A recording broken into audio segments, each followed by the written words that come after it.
नमस्कार।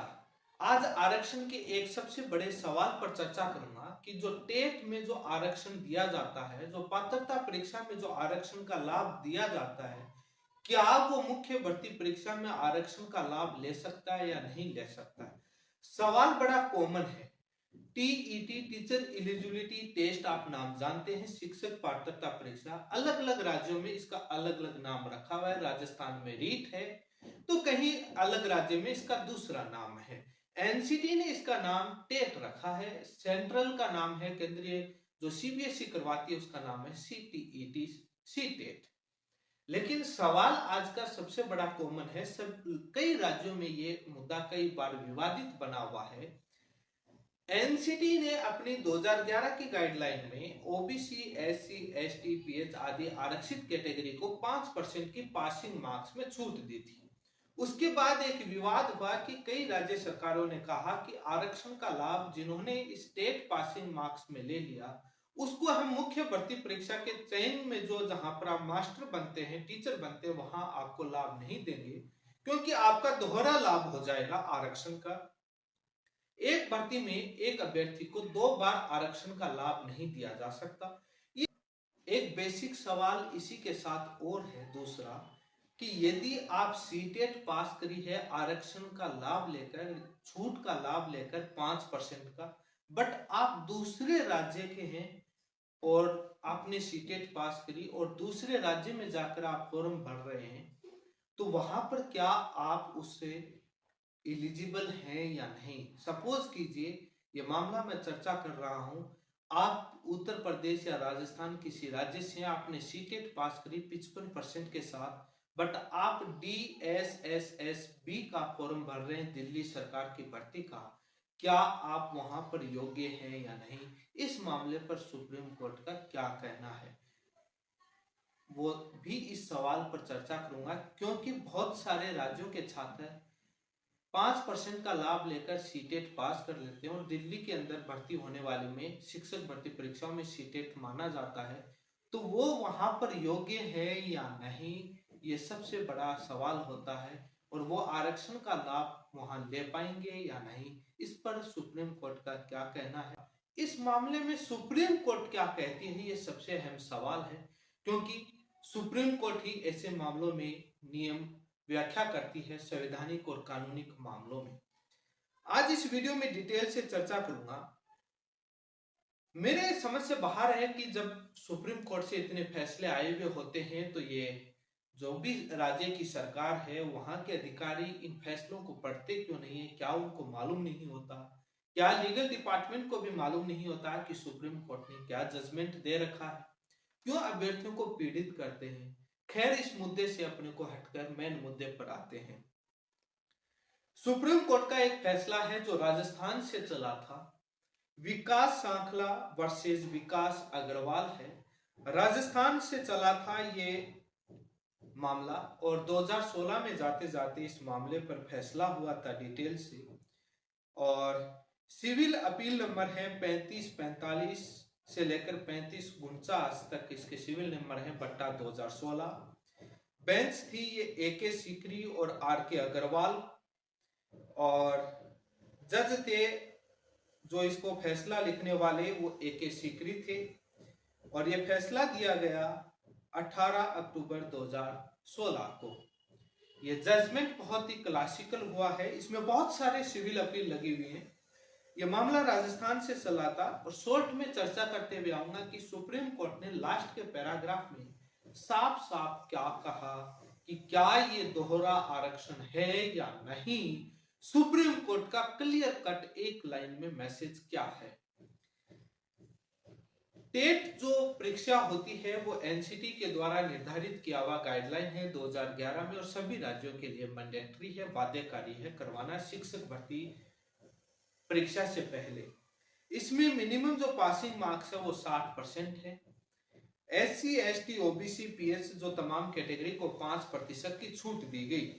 उसके बाद हुआ क्या कि राजस्थान में ये एक टेट का रीट नाम रखा जाता है, RTET उस समय नाम रखा जाता है, वहां पर मामला चलता है, और 23 मार्च 2011 को राजस्थान का वो मामला आता है जिसमें राजस्थान सरकार SC, ST, OBC एसबीसी को 10% और इन आरक्षित कैटेगरी की विडो और डिवर्स वोमेन को, विधवाओं और उनको 15% और पीएच को 20%, ऐसे करके 50% तक उन जिसके भी 50% आए उसको टेट पास कर दिया जाता है। मामला हाईकोर्ट में जाता है 6 अक्टूबर 2012 को, और राजस्थान हाईकोर्ट है वो राजस्थान सरकार के निर्णय को गलत ठहरा देती है, बट एनसीटी के निर्णय को जो 5% छूट दिया गया उसको सही ठहरा देती है। उसके बाद एनसीटी के गाइडलाइन पैराग्राफ 9 का उल्लेख करते हुए राजस्थान सरकार की दी गई छूट को अवैध बता दिया जाता है। उसके बाद मामला डबल बेंच में जाता है, जहां पर 2013 से फैसला होता है, वहां पर सिंगल बेंच के फैसले को सेट असाइड रद्द कर दिया जाता है, साइड में रख दिया जाता है, ट्वेस्ट कर दिया जाता है, और एसएलपी उसमें सेम ग्राउंड के साथ कुछ रीजंस के साथ वो अपना नया जजमेंट दे देते हैं डबल बेंच। उसके बाद 2013 में 26 जुलाई 2013 को यह मामला सुप्रीम कोर्ट पहुंच जाता है। सुप्रीम कोर्ट हाईकोर्ट के एसएलपी जो 23,508/2013 जो राजस्थान हाईकोर्ट की एसएलपी थी 23,508/2013, इस एसएलपी पर सुप्रीम कोर्ट इस जजमेंट पर स्टे लगा देता है। इसी बीच में 4 सितंबर 2013 को राजस्थान सरकार भर्ती का विज्ञापन जारी कर देती है, शिक्षक भर्ती परीक्षा का सब्जेक्ट टू आउटकम रखते हुए, सुप्रीम कोर्ट के फैसले के अधीन रखते हुए, और इसी बीच में टेट 2012 परीक्षा का आयोजन हो जाता है। ये तमाम होते हुए सुप्रीम कोर्ट बाद में ये तमाम मामलों पर हियरिंग करते हुए सुप्रीम कोर्ट बहुत क्लियर कट अपने फैसले में कहता है। उसका हिंदी अनुवाद और अंग्रेजी अनुवाद आपके ऊपर है। अंग्रेजी में ढंग से लिखा हुआ, हिंदी में मैंने लगभग एक कोशिश करी है कि सटीक अनुवाद करने की। जब थोड़ी बहुत त्रुटि हो तो आप अंग्रेजी वाला उसको पढ़ें। सुप्रीम कोर्ट ने अपने जजमेंट में साफ कहा है, it is clarified that concession of the passing marks in TET would not be treated as concession falling in the aforesaid category। Supreme court का ये साफ कहना है कि जो आपने टेट पासिंग मार्क्स में जो छूट दी गई है वो आपके आरक्षण का लाभ नहीं माना जाएगा कि आपने उस कैटेगरी से आरक्षण का लाभ लिया है। उन्होंने विशेष कंडीशन बताई कि एज, आपने जो वो छूट ली थी, उम्र या तमाम ऐसी रियायत का यदि आपने लाभ नहीं लिया है और आप सामान्य तरीके से 55% पर पास हुए, बाकी कोई एज से संबंधित उम्र या वो तमाम से संबंधित है स्पेशल क्राइटेरिया का कोई आरक्षण का लाभ नहीं लिया है, आपको मात्र पासिंग मार्क्स में छूट मिली है, तो आपको आरक्षण जो टेट में दिया हुआ जो 5% की छूट है वो आने वाली भर्ती परीक्षा में वो आरक्षण का लाभ काउंट नहीं होगा। आप आरक्षण का लाभ मुख्य भर्ती परीक्षा में ले सकते हैं। आपका चयन दोहरा आरक्षण लाभ वाली जो बातें कही जाती हैं सरकारों के द्वारा वो कोई दोहरा लाभ नहीं है, यानी जो पात्रता परीक्षा में दी गई छूट आरक्षित कैटेगरी को वो आरक्षण का लाभ नहीं माना जाएगा। वो एज ए पात्रता परीक्षा में दी गई छूट है, वो आरक्षण का लाभ नहीं माना जाएगा। इसका कहने का मतलब ये है कि टेट में आपके 55% पर आप पास होते हैं, जहां पर 60 है और आरक्षित कैटेगरी को 55, आप 55 पर हो जाते हैं, आगे आने वाली शिक्षक भर्ती परीक्षा आप पेपर देते हैं उसमें पास होते हैं, तो आपको जरूरी नहीं है कि आपको जनरल में रखा जाए। यदि आपके जनरल में सिलेक्शन नहीं होता है तो आप ओबीसी, एससी, एसटी जो भी आरक्षण की कैटेगरी है उसकी यदि उतने मार्क्स आते हैं तो आपको आरक्षण का लाभ मिलेगा। ये दोहरा आरक्षण का लाभ नहीं माना जाएगा। ये सुप्रीम कोर्ट की 2 जजों की बेंच बहुत साफ सुथरे शब्दों में कहा, और उसके बाद ये राजस्थान का मामला निपटा। लेकिन एक नया विवाद उत्पन्न और होता है जहां पर दिल्ली से उत्पन्न होता है। बेसिक सवाल ये सुप्रीम कोर्ट में जाता है ये मामला, और केट से दिल्ली हाईकोर्ट जाता है, दिल्ली हाईकोर्ट से सुप्रीम कोर्ट में जाता है। यहाँ 3 जजों की बेंच का मामला है, लेकिन ये थोड़ा सा इस मामले से जो मैंने पहले बताया उस मामले से थोड़ा सा अलग है। ये government of NCT Delhi versus Pradeep Kumar है, सिविल अपील नंबर है 5259/2019। ये 3 जजों की बेंच है, आर भानुमति जज साहब, एस बोपन्ना जी और हरी शेखरा रॉय जज साहब। ऑथर है इस जजमेंट के जो हरी केगरा जो रॉय जज साहब है ये है। हाईकोर्ट के जजमेंट को ये सेट असाइड कर दिया जाता है। ये जजमेंट आता है 24 अक्टूबर 2019 को। लेकिन ये जो government of NCT Delhi versus जो प्रदीप कुमार है, ये प्रदीप कुमार का थोड़ा केस राजस्थान वाले से अलग है।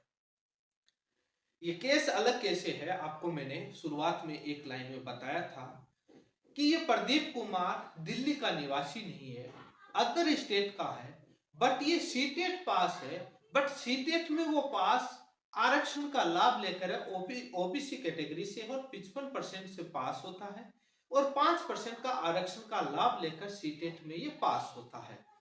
बट ये दिल्ली का नहीं है। आपको पता है कि राज्य सरकार की भर्ती में उसी राज्य का निवासी होता है, तभी उसी को आरक्षण का लाभ मिलता है। बट ये दिल्ली का नहीं है, तो वहां पर दिल्ली का नहीं है, तो दिल्ली के अंदर ये जनरल कैटेगरी में आता है। बट दिल्ली सरकार का कहना है कि ये अयोग्य है, ये पात्रता परीक्षा पास नहीं मानेंगे, क्योंकि इसने जो सीटेट पास की है वो 60% अंकों के साथ नहीं की है, क्योंकि ये बाहरी राज्य का है, इसको 60% चाहिए। इसने 5% का लाभ लेकर ओबीसी से पास किया है, तो यहाँ पर ये उसमें काउंट नहीं किया जाएगा, क्योंकि ये राज्य सरकार का निवासी नहीं है, तो यहाँ पर हम कैसे काउंट कर लें। ये एक नया इश्यू क्रिएट होता है। राजस्थान वाला तो राजस्थान के निवासियों का ही था, तो वहां पर वो चीज कह दी। अब ये आया कि दूसरे राज्य का है, हालांकि सीटेट वाला पास है, केंद्र सरकार की केवीएस एनवीएस भर्तियों में यदि वो दे तो उनके लिए वो दोहरा आरक्षण का लाभ नहीं होगा। बट दूसरे राज्य में जाके दे और सीटेट में आरक्षण का लाभ लेकर, तो वो क्या है। इस पर सुप्रीम कोर्ट की 3 जजों की बेंच कहती है कि जो अन्य बेसिक जो कॉन्सेप्ट है वो मैंने बता दिया। जो विकास श्रृंखला से ये थोड़ा केस अलग है, इसके ग्राउंड थोड़े डिफरेंट हैं, क्योंकि ये छात्र दिल्ली का निवासी नहीं है, सीटेट का लाभ लिया है ओबीसी से, और दिल्ली का निवासी नहीं है, तो राज्य सरकार की भर्ती में वहां का आरक्षण का लाभ लेने के लिए वहां का निवासी होना चाहिए, तभी वो ओबीसी एससी एसटी के सर्टिफिकेट बनते हैं। जाति प्रमाण कास्ट सर्टिफिकेट तभी बनता है। इसका कास्ट सर्टिफिकेट तो नहीं बना, ये जनरल में तो जाएगा। बट दिल्ली सरकार का कहना है कि अयोग्य है, क्योंकि ये ओबीसी से जो पास हुआ है वो उस समय ये राज्य सरकार का निवासी नहीं था। अब ये इश्यू वहां पर आता है जहां राज्य सरकारें सीटेट के बेस पर भी शामिल कर लेती हैं अपने राज्य सरकार की टेट के अलावा, तो वहां पर ये क्रिएट हो जाता है। दिल्ली के अंदर होता है, केंद्र शासित प्रदेशों में। तो इस पर सुप्रीम कोर्ट की 3 जजों की बेंच ने कहा कि विकास श्रृंखला का जजमेंट सही है, बट इस केस के प्रेजेंट और फैक्ट अलग हैं, इसलिए हम इसको यहाँ पर कंसिडर नहीं करेंगे। ये यहाँ पर योग्य नहीं है, ये यहाँ पर आरक्षण का लाभ नहीं ले सकता, और ये जनरल में भी नहीं जा पाएगा, क्योंकि जनरल की मेरिट है वो बाद में उसके साथ वो जो कॉम्पिटेंस है उसमें कमी हो जाएगी, डाइल्यूट हो जाएगा। तो उन्होंने कहा कि आपको यदि सीटेट में ओबीसी का लाभ दिया यहाँ नहीं है, तो ये विकास श्रृंखला से केस अलग करते हुए और गवर्नमेंट ऑफ एनसीटी की दिल्ली की जो सिविल अपील को अलाउ कर दिया, हाईकोर्ट के जजमेंट को क्वेश्चन कर दिया, सेट असाइड कर दिया। अब इसका मतलब कि सुप्रीम कोर्ट का ये साफ कहना हुआ कि यदि आप बाहरी राज्य के हैं तो आपको यहाँ नहीं मिलेगा। अब आपके ये कॉन्सेप्ट समझ में आया होगा कि दोहरा आरक्षण का लाभ नहीं माना गया है, बट जिस राज्य में ये केंद्र शासित प्रदेश या कई राज्यों के अंदर सरकारें सीटेट को अपने शिक्षक भर्ती परीक्षा के लिए उसको आधार मान लेती हैं कि सीटेट जो पास किए वो भी शामिल हो सकते हैं।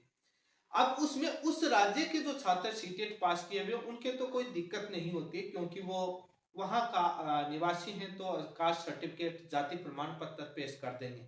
बट जो बाहरी राज्य के आते हैं तो वहां समस्या आती है। जैसे राजस्थान की भर्ती है, यहाँ पर सीटेट अलाउ कर दिया, सपोज कीजिए, एक बार सोचिए, तो बाद में सीटेट यहाँ पर मध्य प्रदेश हरियाणा का छात्र आके पास पेपर देता है, बट वो ओबीसी या एससी एसटी का है, उसने 5% का लाभ लेकर सीटेट पास करी, वो यहाँ पर आया, यहाँ पर आने के बाद वो पेपर देता है, तो बाद में वो योग्य नहीं माना जाएगा, क्योंकि जो पास हुआ है वो केंद्र सरकार का है। सीटेट आपको मालूम है कि वैसे केंद्र सरकार के लिए, राज्यों के लिए एनसीटी का प्रावधान किया, बट राज्य सरकार मान ले तो कोई उसमें ऐसा प्रावधान नहीं है कि एनसीटी वाले को वो सीटेट को मान नहीं सकते, वो उनकी पॉलिसी का मैटर आता है।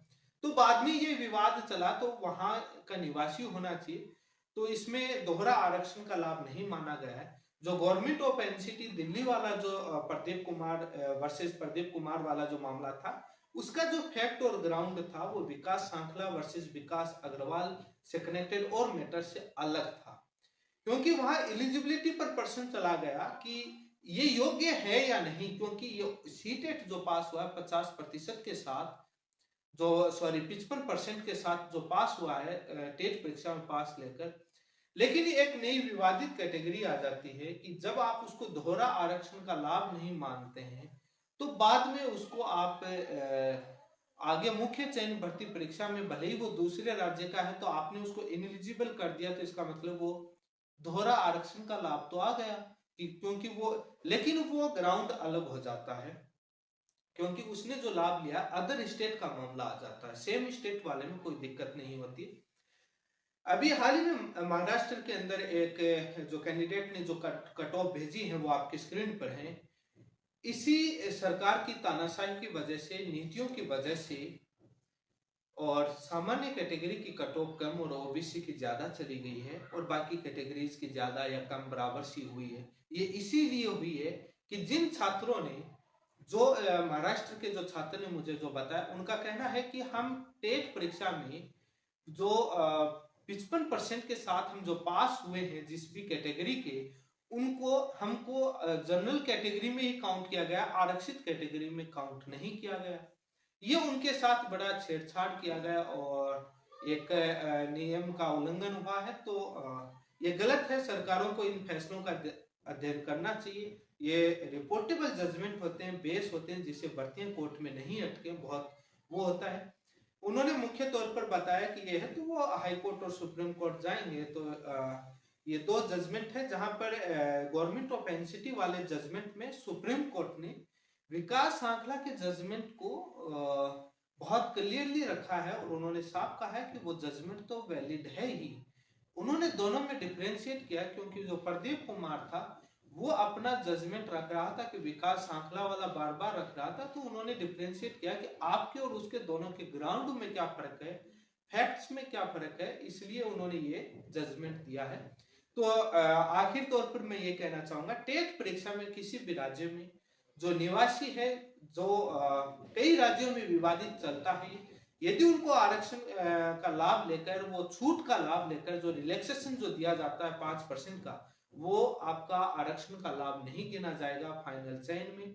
वो कोई दोहरा आरक्षण नहीं होता है, कोई एक भर्ती में 2 बार आरक्षण का लाभ नहीं गिना जाता है। ये सुप्रीम कोर्ट का डेडलाइन जजमेंट है। इसी के साथ आप सभी का बहुत बहुत धन्यवाद। यदि आप चैनल पर पहली बार जुड़े हैं तो चैनल को सब्सक्राइब करें।